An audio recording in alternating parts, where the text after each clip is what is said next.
Yup, this is the real big question. Is Edmond Dantes worth summoning for? Probably the biggest fate question we're gonna get in this entire year. And I'm half joking when I say that because most veteran players and even new players probably heard how good this guy is, but may be deceived, especially if you're more new, on why this guy is actually so good.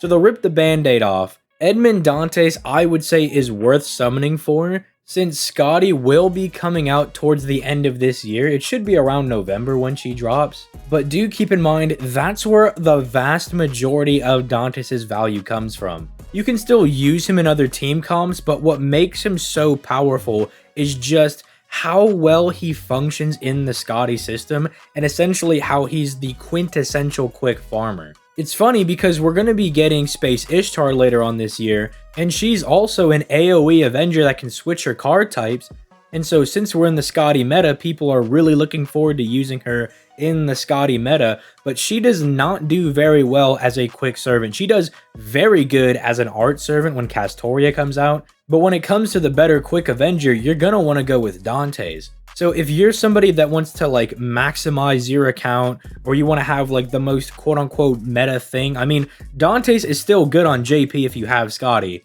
It's just the issue right now is that Castoria is the meta, so it's kind of hard to find a Scotty. But he didn't get any worse, is what I'm saying. So he's a very, very good investment. Although this then begs the question of how many copies of Edmond Dantes should you go for? And again, that really does depend. You can make up a lot for lost NP levels with Grails, with Golden Foes, because really the only reason you're going for higher NP levels is to make sure you can get more overkill and thus more NP refunded to make sure you loop your NP. And so when you get a higher NP level, you're doing more damage, but you can somewhat offset that by grailing your Dantes and putting a lot of Golden Foes into him, but not everybody's gonna do that because some people, again, are just summoning for a meta servant, so it's easier to go for NP3 than to say, alright, commit 5 Grails and like 3 months worth of Gold Foes into this one servant for farming. So NP3 is generally the safe NP level to go for if you just want to be able to farm everything comfortably.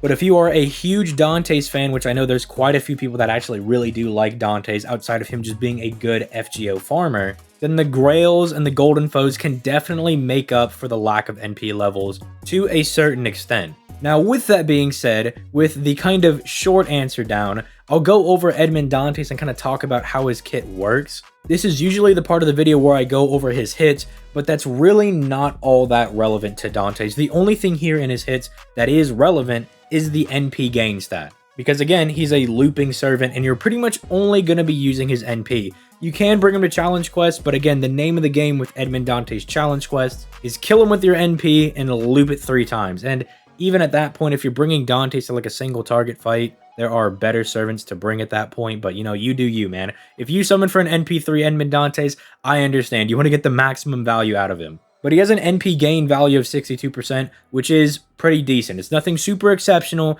It's not like 90% or you're not pushing over 100%, but it could definitely be worse. He could have like 30% or something. And keeping in mind some of the skills that he has that makes up for that, 62% is definitely fine. But let's go ahead and talk about the skills. And probably the most important one, and I guess I'll go a little out of order for this because this is the most important skill to make Dantes function. His second skill gives him 50% NP generation for 3 turns. It's on a 6-turn cooldown, and normally I would say that's a good uptime because, you know, it's up for 3 turns, down for 3 turns.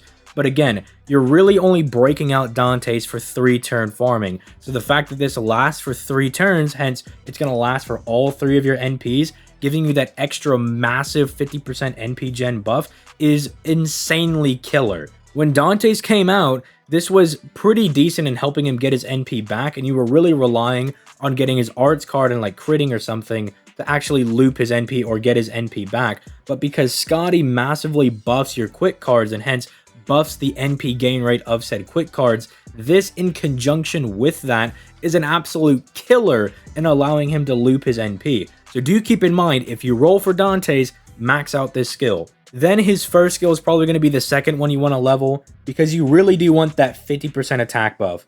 Again, the Pierce invincibility for 1 turn, and the 32% debuff resistance for 3 turns, they're somewhat nice for challenge quests, especially if you're going to bring Edmond Dantes for, like, say, a boss fight, where once you pop their first bar, they get invincibility or dodge or something. It allows him to keep looping. But for normal farming, you just care about that 50% attack buff, because you're going to want to pop this on, like, wave 3 when the enemies get really strong to guarantee that you kill them. And those are really the bread and butter skills for him. His third skill is really only going to be useful when you're fighting harder content, and that's really only if you can't secure the 3-turn kill, which, again, if you're using Dante's, that's what you want to go for. I mean, that's actually what the entire Scotty system is based around. If you look at the Buster meta, where you have Merlin, you look at how Merlin is built, and he's designed for sustain, right? He's designed to be able to stay in the fight for a long time with the way that he gives, like, NP and stars and HP over time. He has the AoE note skill. All that stuff is designed for him to be in the fight for a while,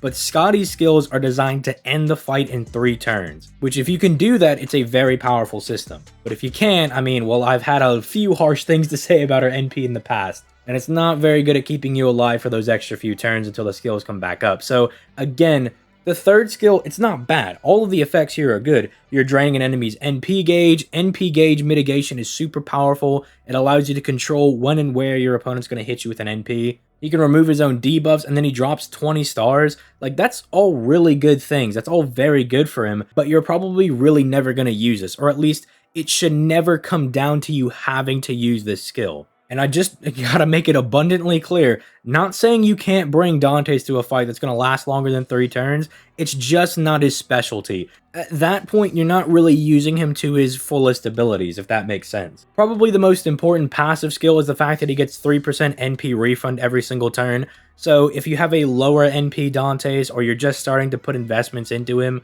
that might help you get from, like, say, a 47% NP refund back to a 50%, very niche little things like that, or maybe you gen 48% NP and it kicks you up to 51, so then you can use Scotty's battery skill to get him back up to 100%. It's a nice little bonus to help him get his NP back, and usually I'm a huge fan of the Avenger class skills, because I really like that you just tap them and they refund like a billion NP, but again, Dantes should never get hit, which I mean is nice for his lore reasons, right, where he's like one of the fastest servants ever. And his NP is not even all that bad. His NP is inflicting evil curse to everybody as soon as he hits them. Then depending on overcharge, he's lowering their defense by 20 to 40% and then 500 to 1500 for 5 turns. So you're getting a little bit of extra chip damage. Maybe you want to run him with Van Gogh. Maybe you want to make some weird quick team that's like Ashia Doman, Van Gogh, and Edmond Dantes, and you just want to spam curse all over the place. Again, not his best spawn, but if you want to do that for memes, go ahead. You might think the defense is useless in farming, but if you're fighting a boss fight, it's actually pretty good,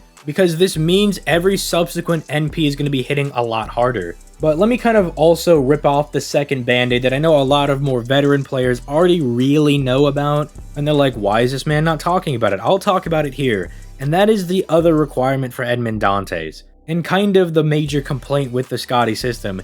If you want to use this to its maximum effect, if you want to get the full benefits of the Scotty system with Edmond Dantes, you're really going to need a super scope. And if you don't know what that is, it is a max limit broken kaleidoscope, which allows your servant to start off at 100% NP. This in conjunction with an NP3, Edmond Dantes at level 90 with like normal foes, basically can farm anything in the game. Because he can rip off his first NP, he'll get about 50% NP back, Scotty gives him NP, he rips another NP, gets over 50%, Scotty gives him that final battery, and then he can rip the last wave. I know you can somewhat make by if you have a regular K-scope and the 20% battery mystic code, you can get by with that, it's just people prefer to have the max limit broken K-scope, because that allows them to bring other mystic codes that may have an attack buff or an NP gain buff to really help for really high nodes. But yeah, that's kind of the ugly truth of Edmond Dantes.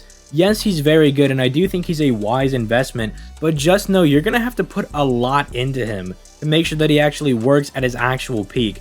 Can you use him as like a normal servant in other team comps? Yeah, you can, but you're really not going to get the maximum use out of Edmond Dantes, right? You're not going to be using the quote-unquote best meta strategy. And I also know a lot of people have been dissuaded from summoning for him because Space Ishtar, while she's not as good as a quick farmer as he is, she will be an absolute killer when it comes to the arts meta. and she's a bit easier to use in the arts meta because Castoria is just so cracked. So I would just ask that you be mindful if you're going to summon for Edmond Dantes, if you have the quartz to spend, if you think it's worth it, because again, it's going to be like another full year, and then there's also no guarantee that you pull Castoria. So if you want to try to summon for Dantes and then Scotty now, and try to lock that down, just keep in mind that you're going to need to put a bit into him. But if you think it's worth it, then go ahead and summon. Again, the benefits are pretty high because you can basically take the same team comp to any and all quests and pretty much rip them apart, aside from the occasional boss fight here and there that Edmond Dantes can't 3-turn. But let me know what you guys think in the comments down below. This video was a bit different because Dantes himself is not a normal average servant. He's just kind of like a rare gem in FGO. Maybe it's because he literally changed the game with how like busted he was with Scotty, and we haven't exactly gotten something like that with Castoria. I mean, you could argue maybe it's Space Ishtar, and maybe I'm just downplaying how good Space Ishtar is with her, but Edmond Dantes just seemed to be like that absolutely busted, broken servant, and he just kicked those gates down as soon as Scotty came out. So I'd love to hear you guys' thoughts in the comments down below. Again, be mindful about summoning. If you just want to summon for Edmond Dantes because he's like one of your favorite characters and you like the new summer outfit, then be my guest, summon for that. Disregard, all of the meta stuff. Don't worry about that. If you like him as a servant, summon for your favorite servant. I'm always going to tell you to go for the servants that you like over the meta, because at the end of the day, you'll be a lot more happy playing the game, which if you're not happy playing the game, why are you playing the game at all? But with that being said, I'm going to go ahead and get out of here. You guys have yourselves a nice day. Peace, late guys.